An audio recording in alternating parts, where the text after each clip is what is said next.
Bonjour et bienvenue dans la deuxième saison des podcasts du collectif Voix libérée. Dans cette série de podcasts, le collectif Voix libérée vous propose une lecture commentée de l'ouvrage « Rien sur nous sans nous », ligne directrice destinée aux responsables politiques concernant la participation des victimes et survivants et d'exploitation et d'abus sexuels subis dans l'enfance, publié par le Conseil de l'Europe et rédigé par la professeure Caroline Taylor et Sophie Otiende. Cet ouvrage constitue un document de référence majeur. Il propose un cadre concret pour permettre la participation effective des personnes ayant une expérience vécue de violences sexuelles dans l'enfance à l'élaboration des politiques publiques, des réformes institutionnelles et des dispositifs de prévention. Il repose sur un principe fondamental, aucune politique ne peut être pleinement juste et efficace si elle est conçue sans celles et ceux qui sont directement concernés.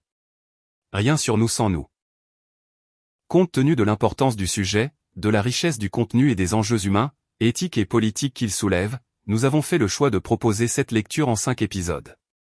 Ce découpage permet d'en approfondir progressivement les notions essentielles, d'en éclairer les implications concrètes et de les mettre en dialogue avec l'expérience du collectif Voix libérée et la réalité française. Notre objectif est simple. Contribuer à faire entendre la voix des personnes concernées et encourager une transformation réelle des pratiques, dans l'esprit même du titre de cet ouvrage, Rien sur nous, sans nous. Aujourd'hui 4e épisode. Bonne écoute. Bonjour et bienvenue dans cette nouvelle plongée au cœur de nos dossiers du jour. Bonjour, très heureux d'être ici pour décortiquer tout ça avec vous. Aujourd'hui, on a une mission bien précise, synthétiser des notes vraiment fascinantes issues des travaux du Conseil de l'Europe. Et il y a aussi la série documentaire Voix libérée à analyser. Exactement. Le but de cette exploration, en fait, c'est de comprendre comment les victimes peuvent participer au débat public en toute sécurité. Sans risquer de se briser. C'est ça. On dépasse les simples bonnes intentions pour regarder les mécanismes concrets. Le défi est énorme. Ceux qui nous écoutent connaissent sans doute déjà l'approche sensible au trauma. Le fameux trauma-informed. Oui, le traumatisme a des effets durables sur le corps et l'esprit. Et les documents montrent que sur le terrain, ça crée de vraies frictions. Décortiquons tout cela alors. Ce qui est fascinant ici, c'est que la position du Conseil de l'Europe est catégorique. La participation ne doit absolument jamais générer de nouvelles souffrances. C'est le refus total de la retraumatisation. Une ligne rouge absolue. D'ailleurs, il y a une analogie très parlante dans les textes. Témoigner doit être un acte de reconstruction et surtout pas une épreuve de force. Sauf qu'entre la théorie et la réalité d'une commission d'enquête, il y a un gouffre logistique. Et voici où cela devient vraiment intéressant. La règle d'or pour combler ce gouffre, c'est l'autodétermination. Chaque personne doit rester maître de son récit. C'est fondamental. J'ai été très marquée par un exemple concret tiré de la série Voix libérée. L'histoire du carton jaune. Voilà, c'est ça. Lors d'une audition sur des violences institutionnelles, la personne qui témoignait avait juste un carton jaune posé sur la table. Un simple bout de papier. Oui, un bout de carton. Et à tout moment, sans avoir à se justifier ou à montrer un malaise visible, elle pouvait le lever. Pour tout suspendre immédiatement. L'enregistrement, l'audition, tout s'arrêtait. Et ce qui est fou avec cet exemple, c'est que le fait d'avoir ce contrôle matériel a complètement changé la dynamique. La pause n'était plus perçue comme une faiblesse. Non, c'était l'exercice direct de son autodétermination. Le droit de dire non, le droit de changer d'avis à tout moment. C'est une approche géniale. Mais concrètement, comment on gère la garantie de l'anonymat aujourd'hui ? Surtout avec les audiences en direct sur Internet, ça demande plus qu'une simple promesse. C'est tout le cœur du problème soulevé par le Conseil de l'Europe. Garantir l'anonymat, ça exige une infrastructure technique et juridique très complexe. Il ne suffit plus de flouter un visage sur un écran, du coup. Clairement pas.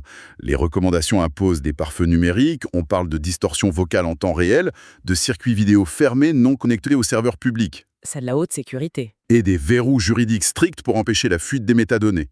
Il y a une tension permanente entre le besoin de transparence d'une commission et le droit absolu à la vie privée. En prenant un peu de recul, on réalise que l'autre côté du miroir est tout aussi impacté. Si l'on relie cela à la vue d'ensemble, oui, les responsables politiques qui écoutent sont soumis à des obligations très lourdes. Créer un environnement sûr, par exemple. Entre autres. Mais attendez, le Conseil de l'Europe parle de fournir un soutien psychologique continu, avant, pendant et après chaque intervention.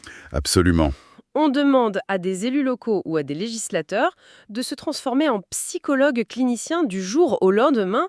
C'est totalement irréaliste face à l'urgence politique. C'est une excellente question.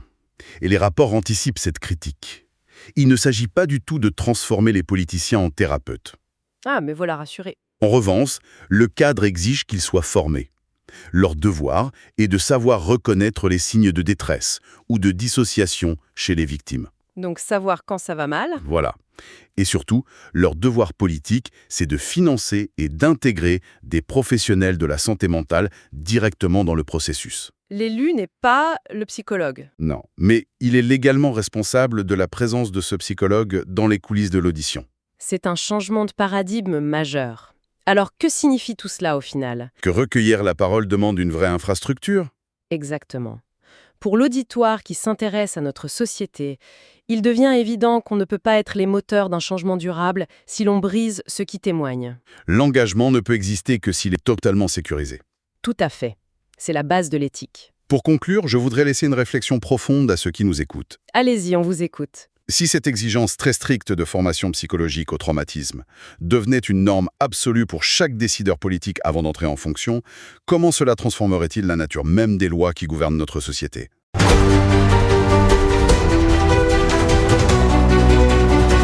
Merci d'avoir écouté cet épisode. Ce podcast est produit et réalisé par le collectif Voix libérée. Pour nous écrire, témoigner ou partager, envoyez un mail à pecantores37@gmail.com.